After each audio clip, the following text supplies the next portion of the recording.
మనం అందమైన ప్రపంచంలో నివసిస్తున్నాం. మీ చుట్టూ ఉన్న అద్భుతమైన వాటిని చూడండి. ముందుగా ఇదంతా ఎలా ప్రారంభమైనదని బైబిల్ చెబుతుందో చూద్దాం. మొదట్లో దేవుడు ఆకాశములను భూమిని సృజించెను. చీకటిని వేరు చేసి వెలుగు కలగాలి అన్నాడు. ఆయన ఆ వెలుగును పగలు అని, చీకటిని రాత్రి అని పిలిచాడు. మొదటి రోజు అయిపోయింది. తరువాత దేవుడు పైనున్న నీటిని క్రిందున్న నీటిని వేరుపరచుటకు ఒక విశాలమును కలుగజేశాడు. ఆ విశాలమును ఆకాశము అని పిలిచాడు. రెండవ రోజు అయిపోయింది. దేవుడు నీటినంతా ఒక చోటికి చేర్చాడు. అప్పుడు ఆరిన నేల కనిపించింది. ఆయన ఆ నేలను భూమి అని, నీటిని సముద్రములు అని పిలిచాడు. తరువాత ఆయన గడ్డి, ధాన్యము మరియు పండ్లనిచ్చే చెట్లు చేశాడు. మూడవ రోజు అయిపోయింది.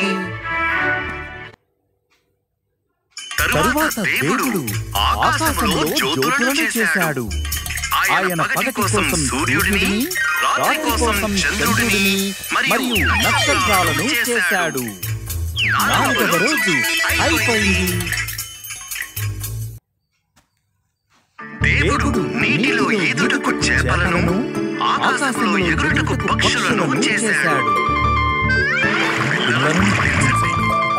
నీటిలో ఆడండి, పాటలతో నింపండి అని ఆయన వాటితో చెప్పాడు. ఐదవ రోజు అయిపోయింది. తరువాత దేవుడు జంతువులను చేశాడు. ఆయన పశువులను, అడవి జంతువులను, భూమిపై ప్రాకు పురుగులను చేశాడు. అన్నిటికంటే విశేషమైనది ఇంకొకటి చేయాలి అన్నాడు దేవుడు.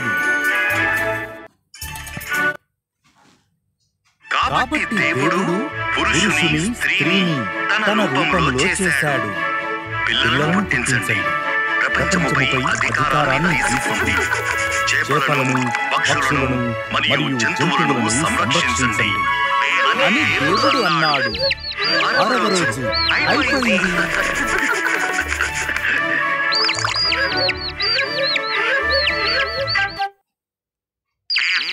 దేవుడు తాను చేసింది మొత్తం చూశాడు. ఆయన సృష్టిని ముగించాడు.